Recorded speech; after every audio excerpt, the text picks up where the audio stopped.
স্বাগত খেলাযোগে আপনাদের সাথে আছি আমি ফাহিম রহমান। দেশের ফুটবলে ঘোর অমানিশা। হেড কোচ পিটার বাটলারের অধীনে কোনো ট্রেনিং সেশন নয়, তিনি দায়িত্বে থাকলে গণ পদত্যাগের ঘোষণা দিয়েছে সাবিনা সহ দলের সিনিয়র ফুটবলাররা। বৃহস্পতিবার সন্ধ্যায় অশ্রুসিক্ত কণ্ঠে প্রতিবাদ জানান খেলোয়াড়রা। বাফুফে এখনো পৌঁছতে পারেনি কোনো সমাধানে। মেহেদী নাইমের রিপোর্ট।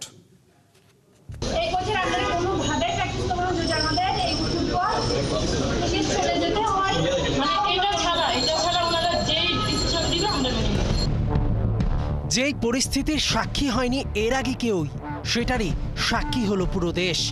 আরও একবার সাবিনারা নিজেদের দাবির জন্য কাঁদালো আর লজ্জায় ফেললো পুরো বাংলাদেশকে। মানসিক আপনি যখন শান্তিটা পাবেন না, তখন আপনি কেমন লাগে? আপনি কোনো কাজে গেলে অনুযায়ী আপনি মানে ভালো বা কাজ করতে পারবেন না, আপনি মনোযোগ দিয়ে।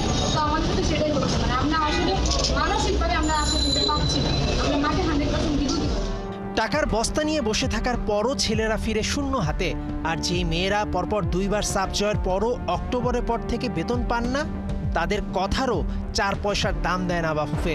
হেডকোচ পিটার বাটলারের সঙ্গে 2 বছরের চুক্তি নবায়ন করলো, অথচ অধিনায়ক সাবিনা খাতুন সহ সিনিয়র প্লেয়ার কারোরই রিভিউ নেবার প্রয়োজন বোধ করেনি।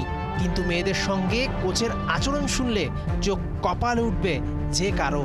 আমরা মানে প্রতিটা স্টেপে যাওয়ার আগে আমরা সবার কাছে জানাচ্ছি যে ওনার সাথে আমাদের কাজ করা সম্ভব হচ্ছে না, কারণ উনি হচ্ছে আমাদের এ করতেছে, ওনার ইগো বেশি, ইগোটাই প্রায়োরিটি বেশি। দেয়ালে পিঠ থেকে যাওয়া বাংলার সাবজয়ী স্বর্ণকন্যারা বাফুফে ভবনের নিচে এসে প্রতিবাদ জানাতে বাধ্য হলো। বাফুফের কাছে 6টি কারণ উল্লেখ করে লিখিত অভিযোগ জানিয়েছে ওরা। এর বাইরেও কি পিটার এমন কিছু করেছেন যা মেয়েরা বলতে পারছেন না? হেড কোচের ইস্যুতে 2 পক্ষে বিভক্ত বাফুফের ক্যাম্পে থাকা 30 নারী ফুটবলার। 15 জন জুনিয়র পিটারের থাকার ব্যাপার ইয়েস বলেছেন, আর বাকি 15 জন সরাসরি না বলাদের বেশিরভাগই সিনিয়র। এমনকি সিনিয়ররাও বৃহস্পতিবার হেড কোচের অধীনে জিম সেশনও বর্জন করেছেন। ব্রিটিশ কোচকে রেখে দেওয়ার সিদ্ধান্তে অনড় থাকলে একযোগে অবসরের হুমকিও দিয়েছেন তারা। চরম বিতর্কিত বাফুফের নারী উইংয়ের চেয়ারম্যান মাহফুজা আক্তার কিরণ এখন কোথায়? তিনি সমাধান করতে না পারায় সভাপতি তাবিদ আওয়ালের সঙ্গে বসবেন মেয়েরা। তবে যেই কালিমা লাগলো দেশের ফুটবলে, সেটা কি উঠিয়ে ফেলা সহসাই সম্ভব? মেহেদী নাইম, 71।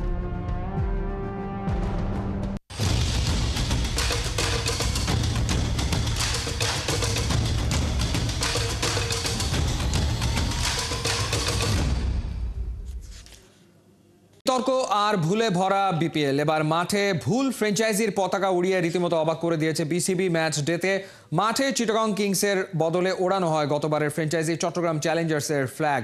গণমাধ্যমে খবর প্রকাশের পর অবশ্য ভুল ফ্ল্যাগ সরিয়ে সঠিক পতাকা লাগানো হয়। নাইয়ান বিন জসিমের রিপোর্ট। বিপিএলকে অনেকেই মজা করে ডাকেন বিনোদন প্রিমিয়ার লিগ, অনেকে বলেন বাউন্স প্রিমিয়ার লিগ, অনেকে আবার বলেন বকেয়া প্রিমিয়ার লিগ। অতীতের সব মজার তকমাকে ছাড়িয়ে গেছে এবার বাংলাদেশ প্রিমিয়ার লিগ বিপিএল। আপনি চাইলে এখন বিপিএলকে ভুল প্রিমিয়ার লিগও বলতে পারেন। এতটাই বড় ভুল যে ফ্ল্যাগ স্ট্যান্ডে যে দলটা বা যে ফ্র্যাঞ্চাইজিটা এবারের বিপিএল খেলছে না, সেই দলের ফ্ল্যাগটা টানিয়ে রাখা হয়েছে।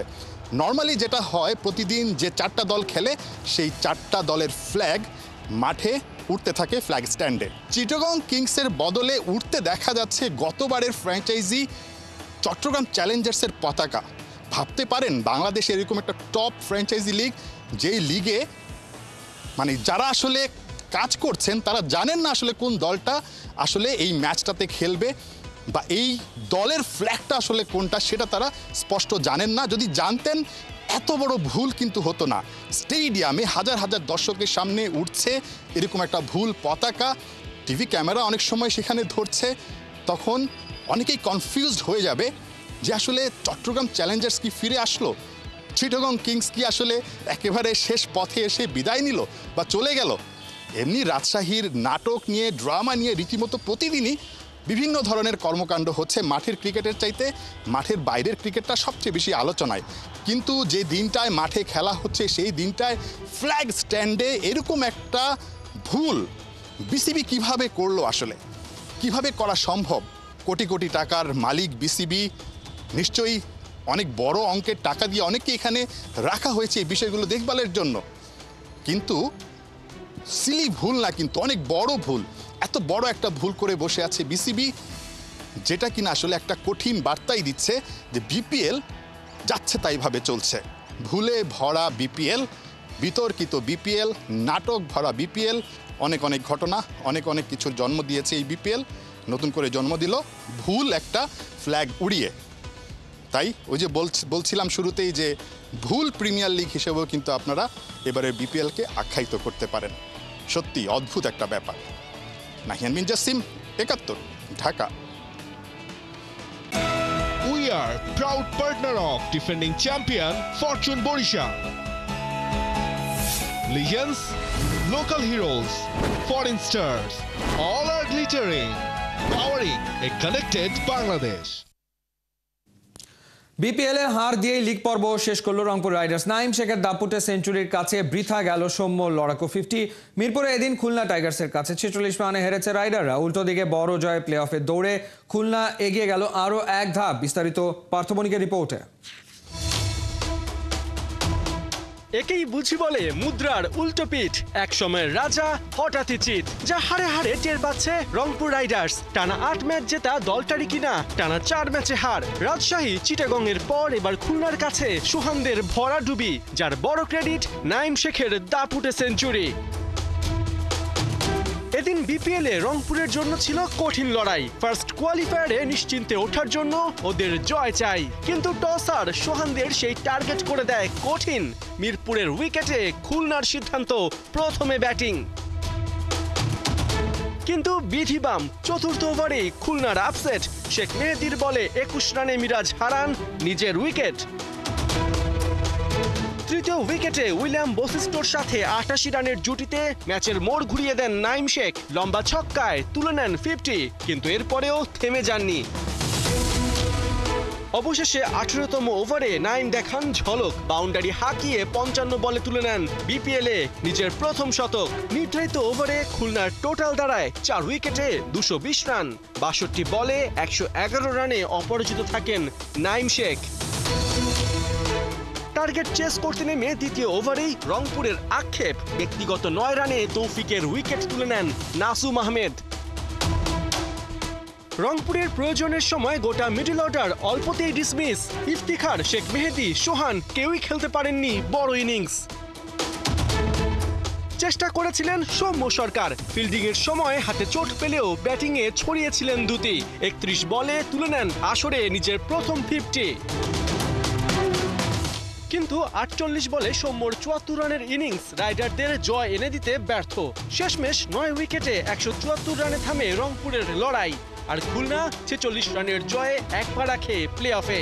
1 ফেব্রুয়ারি ঢাকাকে হারালেই ওদের মিলবে শেষ 4-এর টিকিট। পার্থবণিক, ৭১। উইকেট পাওয়া যার নেশা সেই পেসার উইকেট পেয়ে সেলিব্রেশনে মাতেন না। নিয়মিত বলের কাজ দেখিয়ে হাসান মাহমুদ সবার হৃদয়ে জায়গা করে নিতে চান। রোহিত কোহলিকে প্যাভিলিয়নের পথ দেখানো 2024-এ তার সেরা অর্জন। হাসান চান দেশের হয়ে 3 ফরম্যাটে লম্বা সময়ে ছড়ি ঘোরাতে। হাসানের ভাবনা শুনেছেন সৈফুল রূপক। বিরাট রোহিতকে আউট করেন তখন আরো বেশি চাঙ্গা মনে হয় নিজেকে। হ্যাঁ, কারণ ওরাই তো টিমে রান করে। টাইগার পেসারের ঝাঁজে রোহিত নেচেছিলেন। বলের মুভমেন্টে কোহলির চোখও উঠেছিল কপালে। শুভমান গিল, ঋষভ পান্তের পরাস্ত করেছিলেন অনায়াসে। গেল বছর চেন্নাইয়ে প্রথম ইনিংসে রাঘব বোয়ালদের একাই শিকার করেছিলেন বাংলার হাসান মাহমুদ। অনেকের কাছে যেটা আউট অফ ড্রিম, 22 গজে সেই ভেলকি দেখিয়েছিলেন। দিন শেষে ধারাভাষ্যকার তামিম ইকবালের বাহুবাহু কুড়িয়েছিলেন। 2024-এ হাসান মাহমুদের সেরা অর্জন কোনটা? আমি বলবো যে ফাইপারগুলোই আমার কাছে খুব মানে ভালো লাগছে আর কি। ইন্ডিয়ার সাথে পাকিস্তানের সাথে। ইন্ডিয়ার ব্যাটিং অর্ডার বেশি শক্তিশালী ছিল না পাকিস্তানের? অবশ্যই বলবো যে ইন্ডিয়ার ব্যাটসম্যানরা অবশ্যই পাকিস্তানের থেকেও একটু বেশি টাফ ছিল, বাট উইকেট নেওয়াটা খুব এনজয়ের। তো আমি যে যার উইকেট নেই আমার খুব ভালো লাগে। সেরা উইকেট কোনটা? সবগুলোই সেরা উইকেট, বাট বলেন যে আমি হয়তো বিরাট কোহলির উইকেট নিয়েছি, রোহিত শর্মার উইকেট নিয়েছি, তো এইগুলো আমার কাছে ভালো লাগছে। 2024-এর মার্চে সাদা পোশাকে অভিষেক। বছর শেষে 9 টেস্টে পকেটে পুরেছেন 30 উইকেট। চলতি বিপিএলটা আহামরি যাচ্ছে না হাসান মাহমুদের। জায়গা হয়নি চ্যাম্পিয়ন্স ট্রফির স্কোয়াডেও, তবুও লম্বা রেসের ঘোড়া হতে চান লক্ষ্মীপুরের এই পেসার। একজন প্লেয়ারের 3 ফরম্যাট ক্রিকেট খেলাটা খুবই মানে কি বলবো ইম্পর্টেন্ট বলতে গেলেও তার একটা ইচ্ছেও থাকে।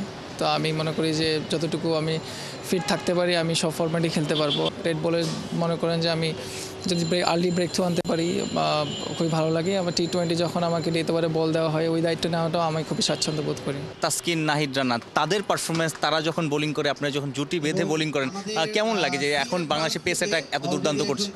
না, ওরা তো খুব ভালো বোলিং করছে, স্পেশালি তাসকিন ভাই, উনি অনেক ভালো কামব্যাক করছে, এখন খুবই ভালো শেপে আছে। নাহিদ রানা তো fastest now in country, like এখন সবচেয়ে জোরে বল করা বোলার আর কি হিস্ট্রিতে এখন। তো ওর পাশে আছে, ওর বোলিং দেখি অনেক এনজয় করি। সবাই যখন মাঠে একসাথে থাকি তখন একে অপরের সাথে টাইম স্পেন্ড করি। নাহিদ রানার গতি, তাসকিনের অ্যাকুরেসি, হাসান মাহমুদের স্পেশালিটি কি? আমার স্পেশালিটি বলতে গেলে আমি মানে সব ধরনের বোলিং করতে পারি। সাইফুল রূপক, 71। Thank you. বিপিএলে ক্রিকেটারদের পারিশ্রমিক ইস্যুতে 3 সদস্যের তদন্ত কমিটি গঠন করেছে জাতীয় ক্রীড়া পরিষদ। 3 সদস্যের ওই কমিটিকে আগামী 7 দিনের মধ্যে তাদের প্রতিবেদন জমা দিতে বলা হয়েছে। বৃহস্পতিবার এক বিজ্ঞপ্তিতে জানানো হয়, চলতি আসরে ক্রিকেটারদের পারিশ্রমিক বকেয়া নিয়ে গণমাধ্যমে বেশ কিছু প্রতিবেদন প্রকাশিত হয়েছে। সেই প্রতিবেদন দেখেই ক্রিকেটারদের সঙ্গে চুক্তির ব্যাপারগুলো নিয়ে তদন্ত করবে এই কমিটি। যদি কোনো ধরনের অসঙ্গতি পাওয়া যায় তা প্রকাশ করবে তদন্ত কমিটি।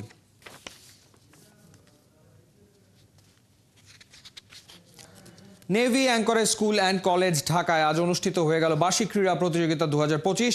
শিক্ষার্থীদের বিভিন্ন ইভেন্টে ক্রীড়া প্রতিযোগিতা অনুষ্ঠিত হয়, যেখানে মোট 4টি হাউস অংশগ্রহণ করে। এছাড়া শিক্ষার্থীদের হাউস ভিত্তিক কুচকাওয়াজ ও সম্প্রীতির বাংলাদেশ থিমে 300 শিক্ষার্থীদের পরিবেশনায় হয় মনোজ্ঞ মিউজিক্যাল ডিসপ্লে।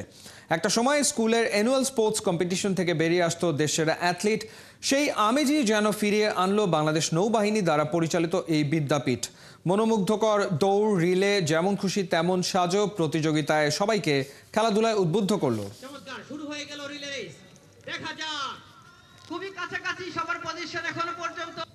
সবাই প্রস্তুত এবং শুরু হয়ে গেল, দেখা যাক। শাবাশ।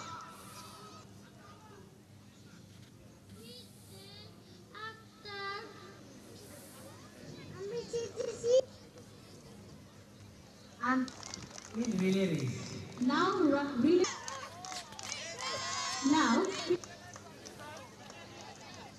chief guest and special guest.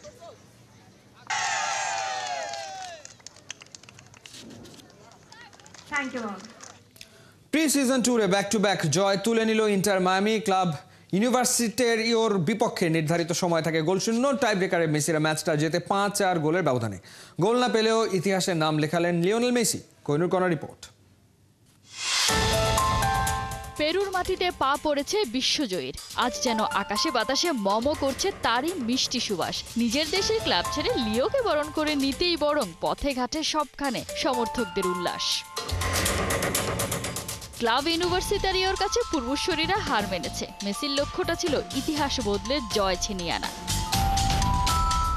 শুরু থেকেই লড়াইটা হয় শেয়ানে শেয়ান। বল দখলে এগিয়ে থাকলেও আক্রমণে পেরুভিয়ানদের সাথে অবশ্য পেরে উঠছিল না মেসিরা। সুযোগ পেলেও কাজে লাগাতে ব্যর্থ হন এলামটেন। গোলহীন প্রথমার্ধ। বিরতির পর আক্রমণের ধার বাড়ায় দুদল। ফাউলের শিকার হন এলামটেন। ম্যাচের 73 মিনিটে মেসিকে তুলে নিতে বাধ্য হন মায়ামি ম্যানেজার। ম্যাচে আসে একাধিক পরিবর্তন, তবে তাতে করেও ম্যাচের রেজাল্টের কোনো পরিবর্তন পাচ্ছিল না ইন্টার মায়ামি। ম্যাচ জুড়ে ইউনিভার্সিটারিওর 5টি অন টার্গেট শটের বদলে মায়ামি শট নেয় মোটে 2টা। তবে দুদলের কেউই নাম তুলতে পারেনি স্কোর শিটে। নির্ধারিত সময় থাকে গোলশূন্য। খেলা গড়ায় রোমাঞ্চকর টাই ব্রেকারে। ইন্টার মায়ামি সফলভাবে 5টি শট নিলেও মিস করে হোস্টরা। শেষ পর্যন্ত জয়ের হাসি মায়ামি শিবিরে। আর এরই মধ্য দিয়ে প্রি সিজনে টানা 2 জয় তুলে নিল মেন ইন পিঙ্করা। তবে ম্যাচ জিতলেও মেসির উঠে যাওয়া শঙ্কা বাড়িয়েছে মায়ামি শিবিরে। ইন্টার মায়ামির পরের মিশন পানামা। কোহিনুর কণা, 71। বিশ্বের সেরা ফুটবলারকে এমন প্রশ্নের উত্তরে অনেকেই বলেন ক্রিস্টিয়ানো রোনালদোর নাম, তবে নিজের ছেলের চোখেই নাকি তিনি সেরা নন। এমন তথ্য এক ইন্টারভিউতে ফাঁস করে আলোচনার জন্ম দিয়েছেন CR7 নিজেই। বিস্তারিত থাকছে রায়ান আহমেদের রিপোর্টে। ক্যারিয়ার জুড়েই বেশ কবার ইন্টারভিউতে বলে বেরিয়েছেন তিনি বিশ্বের সেরা ফুটবলার। তার এই কথার পক্ষে যুক্তিও আছে বেশ কিছু। তবে সেই ক্রিস্টিয়ানোকেই এবার তার পরিবারের লোকের কাছ থেকে শুনতে হলো তিনি আর সেরা নন। ESPN বলছে স্প্যানিশ গণমাধ্যম লা সেক্সতার সাথে এক ইন্টারভিউতে এই গোপন তথ্য এবার ফাঁস করেছেন CR7 নিজেই। আর এমন বিশ্বাস যার, তিনি আর কেউ নন, রোনালদোর ছেলে মাতেও। এটুকু শোনার পর অনেকেই ধরে নেবেন রোনালদোর ছেলে নিশ্চয়ই মেসিকে সেরা মানেন। তবে মাতেও কাকে 1 নম্বর ভাবেন, সে উত্তরেও রয়েছে চমক। ক্রিস্টিয়ানোর মতে মাতেও খুব পছন্দ করে ফ্রেঞ্চ স্টার কিলিয়ান এমবাপেকে। আর এমবাপে তার বাবার চেয়ে ভালো ফুটবলার, এমনই দাবি এই ছোট্ট শিশুর। কম যাননি ক্রিস্টিয়ানো নিজেও। এ কথা শুনে মজা পেয়ে উত্তরে জানিয়ে দিয়েছেন তিনি এমবাপের চেয়ে ভালো ফুটবলার, করেছেন তার চেয়ে ঢের বেশি গোল। অথচ স্বয়ং এমবাপে প্রকাশ্যেই বেশ কবার জানিয়েছেন ক্রিস্টিয়ানো তার আইডল। বিশ্বাস করেন ইতিহাসের সেরা ফুটবলার এই পর্তুগিজ। ছোট্ট মাতেও এ খবর জানে কিনা কে জানে। তবে এ সংবাদ এমবাপের কানে পৌঁছলে হয়তো খানিকটা গর্বিতই হবেন তিনি। দিন শেষে আইডলের পরিবারে নিজের ফ্যান থাকা তো খানিকটা আনন্দ আর গর্বেরই। রায়ান আহমেদ, ৭১। চলছে খেলাযোগ সরাসরি সংবাদ অনুষ্ঠান দেখতে চোখ রাখুন ৭১-এর ফেসবুক পেজ এবং সাবস্ক্রাইব করুন ৭১-এর ইউটিউব চ্যানেলে। ৭১-এর সাথেই থাকুন।